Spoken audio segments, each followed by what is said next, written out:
How's it going today? Today we're going to talk about the 7 deadly biases.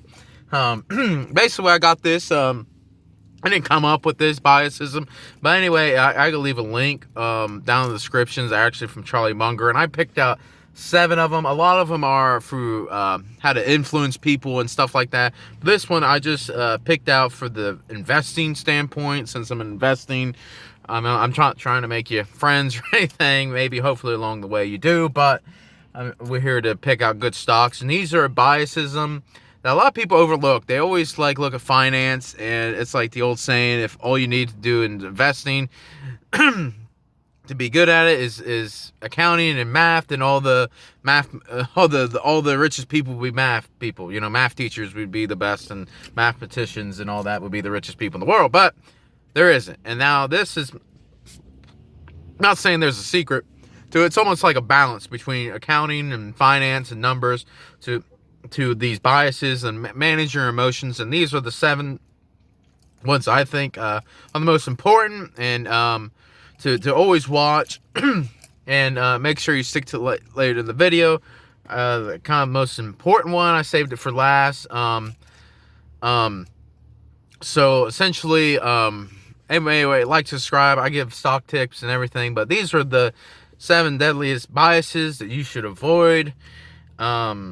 Anyway, let's jump right into it. The first one is the being liked or loved slash, or on the opposite, disliked. I mean, think about, you should never buy a stock because you like something about, I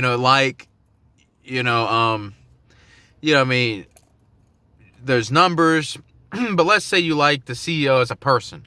I mean, now there's a lot of things, like let's say you're buying Tesla. You go out, look at Tesla, and you say it's buying. Person A says, well, I like the company because it has a good balance sheet, has good this. I'm not saying Tesla, I'm just making an example. Has good revenue. The car is good. The car is good. The numbers are good. Has good this, good that, good this, and it's doing well. So I'm buying it. Versus person B, well, I like Elon Musk, and I think the Tesla car looks cool.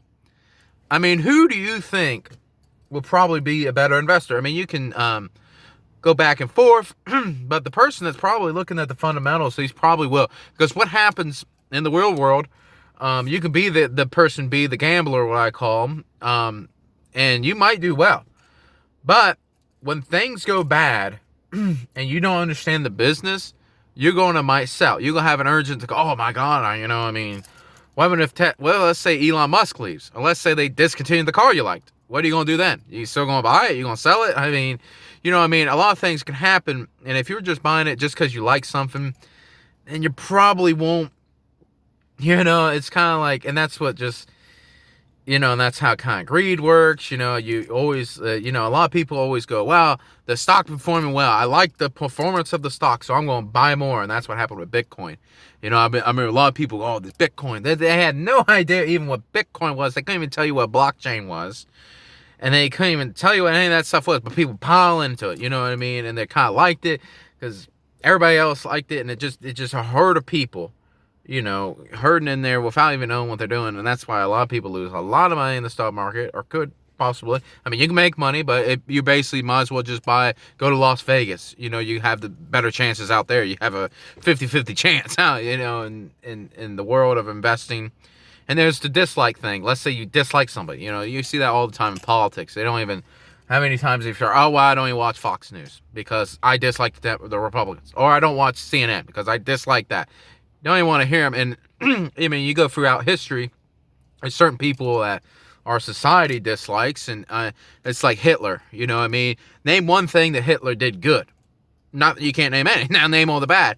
Because as a society and as our thing, I'm not saying it's justified or not, but you can see, they hammer it. It's just like one person, they make one mistake one time and they just hammer you, and that's the dislike tendency. That's the we hate them, or or we like them. I mean, hell, it's just like a lot of people, they can, it's like, oh, they can get away with murder because they like, everybody likes them. But anyway, that is probably the biggest one out of all of these. But there's some other ones.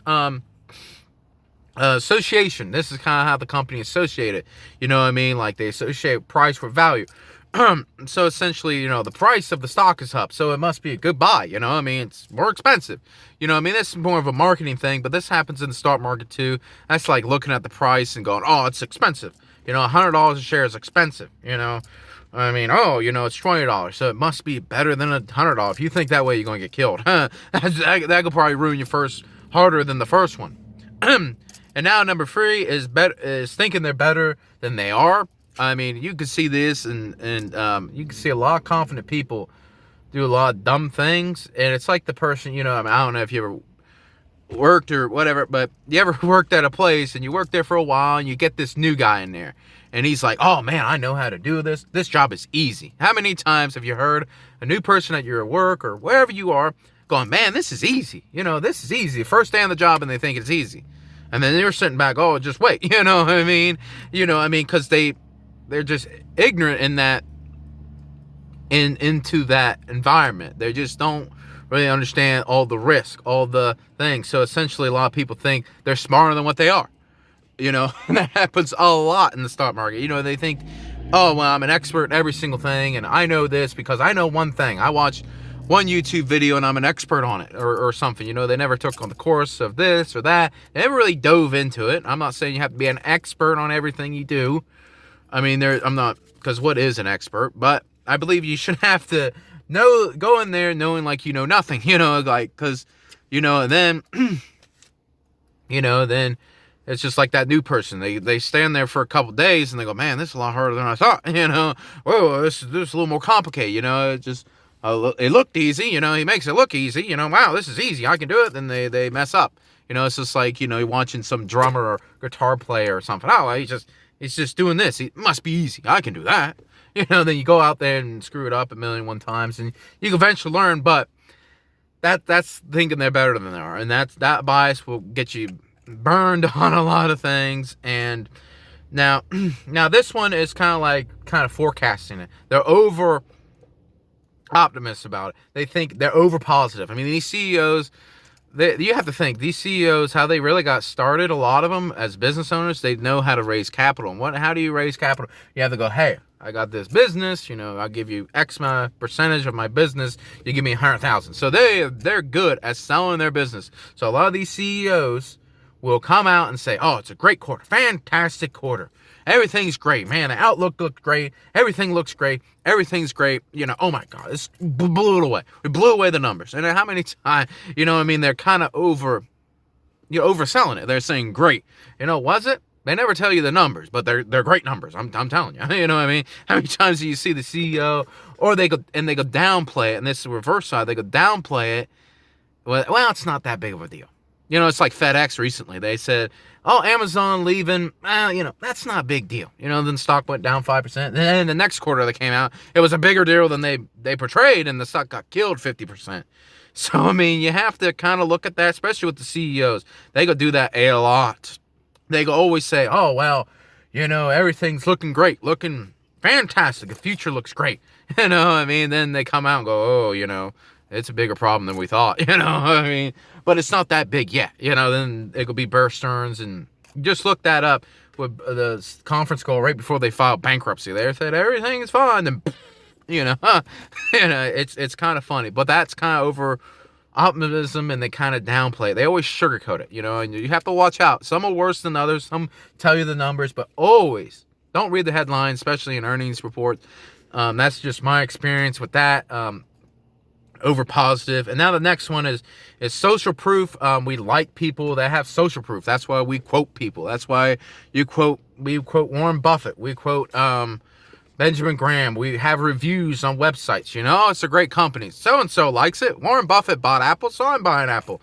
Warren Buffett's never wrong. I mean, they and once again, I mean, that's just kind of how it is with,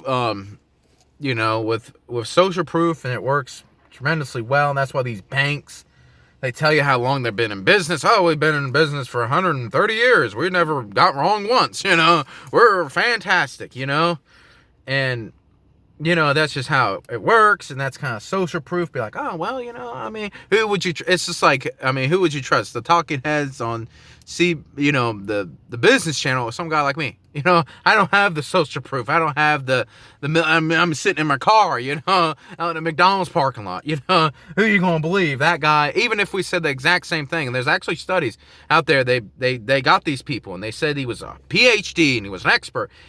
And they said the exact same thing. And then they asked him, who did you believe more? And then they always picked the PhD guy. And even if they couldn't even prove it, it was, I'm certified and I'm a certified expert. Who would you believe? The certified expert or the random person?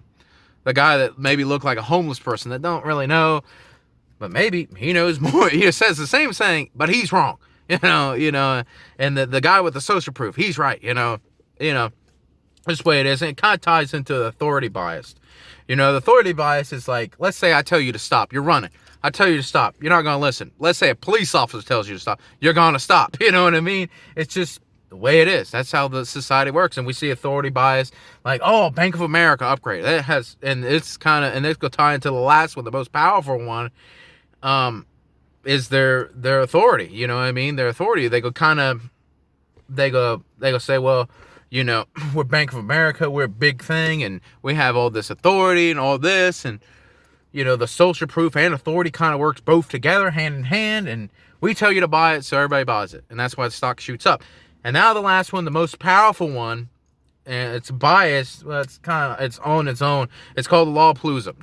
Charlie Munger said it was Law of Palooza.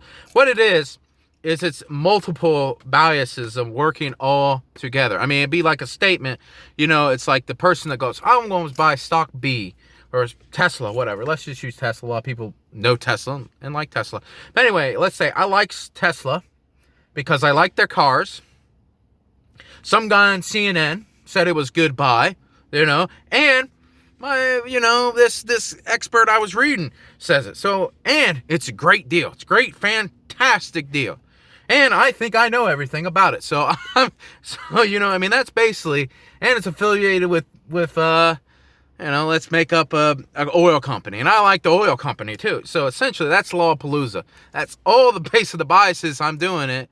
And you might buy it. Then you go kick in. And that's when if you use multiple of these biases, when they work against you or they work for you, it depends if you're a salesman, and there's a lot of other ones. So I could leave a link down in the description. But they kind of focus on sales. That's kind of like limited edition, building kind of like trust. Like, you ever heard the thing where it's like, oh, well, you don't know me, I don't know you, but let me tell you something about myself. You know what I mean? They go use things like, oh, limited time. Well, the sale ends today, so you better act now. That's kind of using fear and getting people urgently into that. But anyway, this doesn't really, there's no limited buying opportunities in stocks. You can buy them all the time. So essentially, I focus on, and that is really all the biases. Well, not all of them. There's some, but I believe are the most deadliest, and they will hold you back the most. And hopefully this video helped you guys out talking about it. And I can leave a link down in the description for that Charlie Munger. It's like almost an hour long, and I just kind of sat down. I was like, I'm going to make all these biases. And like I always picture, the good investor knows financing and accounting, but he also knows these biases. They know how to check their biases. I don't like calling them emotions, because emotions is like, I'm sad and depressed. I think of sad and depressed. Sad and depressed maybe doesn't play into the market, you know what I mean? So essentially greed and fear does, but I believe biases them a lot better, you know what I mean? That's kind of how it is. I guess greed and fear is like the baseline, the emotional part, and the biasism is how we get emotional, or how we kind of filter the world for our own perspectives and stuff like that. So I left that there for you guys. Leave a comment on biases that you fall for, because you have to, it's like Aristotle once again, social proof. He said it. You can take it as it is, but he always said, know thyself. And that's really what he means by that is you have to know thyself. You have to know, do you fall for liking? Do you fall for thinking you're smarter than everybody? Do you fall for authority? Do you fall for social proof? Because not everybody, you be sitting back and probably thinking to yourself, like, I'm not, I don't really fall for any of these. I got them pretty checked in, but I fall for this. You have to know thyself. and know what you're good at, what's your emotional, what gets you going. Is it greed? Is it fear? Is it these biases? But anyway, I'm going to leave that there for you guys. Hope you liked it. Like and subscribe, and I could bring out some more of these biases and stuff like that. If you guys like it, if you're not, then I just stick with stocks. It doesn't really matter. I'm just here to help you guys out, and that's really what I started this channel for. But anyway, thank you for watching. Thank you. Have a great day.